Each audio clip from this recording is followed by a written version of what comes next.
Continuem amb les preguntes al president de la Generalitat.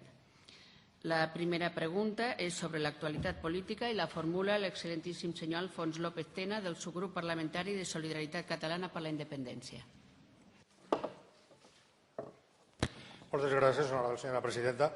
Honorable senyor president de la Generalitat, en el debat d'investidura va fer amatent, a pregunta d'algun dels grups, la voluntat seva com a president de la Generalitat i del govern que presideix d'abordar i resoldre el problema de les persones, de les famílies que estan perdent el seu habitatge com a conseqüència d'execucions hipotecàries i, tot i això, continuen lligats per part del deute, per una part substancial del deute, malgrat haver perdut el seu habitatge.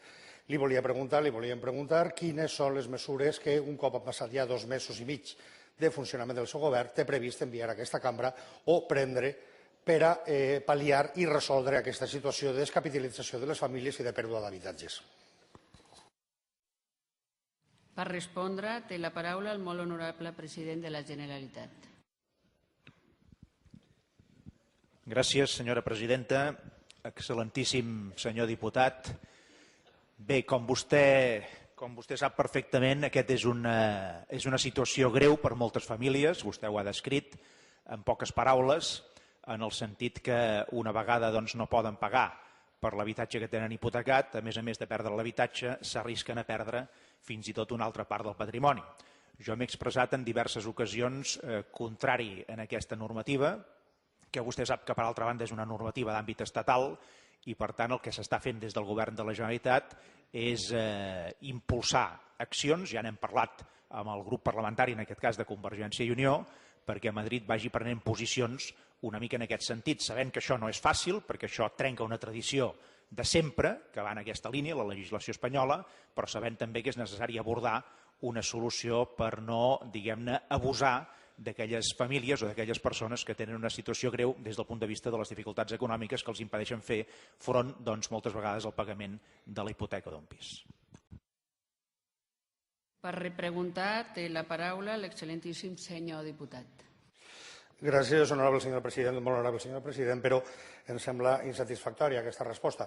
En primer lloc, perquè aquesta no és una qüestió que sigui de competència civil espanyola, és de competència civil catalana, com vostè ben sap, perquè en els anys en què va estar el govern de la Generalitat anterior, de CiU, s'hi van regular aquelles matèries que són pròpies de dret de garantia i d'execució dels drets de garanties, com ara la llei de garanties possessions en cosa moble, com ara el dret de retenció de mobles en els quals s'hi fan obres, etc. És a dir, en una legislació civil com la catalana, en la qual es regula la pignoració d'actius, d'accions cotitzables en borsa, és efectivament competència de la Generalitat de Catalunya, competència d'aquest Parlament, en dret civil, quin és el tractament dels deutes en el cas d'execució hipotecària.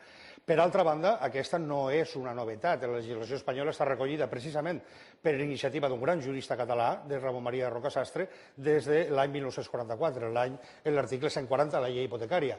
I, sobretot, el que li demanaria és que, a banda del problema greu d'escanyament financer de la Generalitat per l'espoli fiscal que practica Espanya, n'hi ha una segona crisi econòmica que afecta directament a les persones i a les famílies que no necessiten mesures econòmiques, sinó mesures legislatives.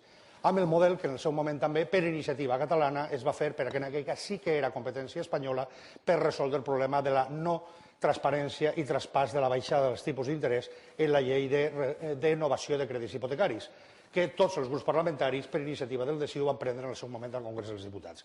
Per tant, li demanaríem que prengués el toro per les banyes i portés a aquesta cambra les mesures per resoldre els problemes hipotecaris de les famílies catalanes, que són les que es voten i a les que se'ns deben. Gràcies. Per respondre, té la paraula el molt honorable president de la Generalitat. Gràcies, senyora presidenta. Senyor López Tena, tot allò que estigui en mans de la Generalitat nosaltres ho farem. El que passa que no oblidi que en aquest cas d'aquesta legislació també hi ha l'àmbit mercantil i hi ha l'àmbit de la regulació de les entitats financeres. No és només un àmbit civil català, com vostè estava dient. També hi ha una legislació mercantil que afecta en aquesta matèria I com vostè sap perfectament, en la legislació mercantil, això segur que vostè ho sap millor que jo i millor que molts per la seva formació jurídica, la legislació mercantil no depèn, malauradament, d'aquest Parlament de Catalunya. A mi m'agradaria que fos així, però les coses són com són en aquest moment. Per tant, tot allò que estigui en mans del Govern de la Generalitat, doncs evidentment nosaltres ho farem, però el principal que podem fer és utilitzar els mecanismes per canviar les coses allà on s'han de canviar. Vostè sap que hi ha resistències molt grans en aquest sentit, perquè hi ha interessos de tota mena, no és cap secret, però és evident que la situació d'injustícia sobre aquestes famílies també és gran. Una persona que ja ha donat com a garantia el seu habitatge o el seu pis, teòricament no hauria d'afegir-hi més garanties a sobre de la taula si en un moment es produeix una insolvència, perquè la insolvència queda ja garantida per la garantia, que en definitiva és l'immoble, és el pis o és l'habitatge. De tota manera, nosaltres, com li deia, seguirem impulsant els canvis a Madrid que creiem que s'han de fer perquè la legislació estatal empari millor en aquestes famílies molt sovint desemparades.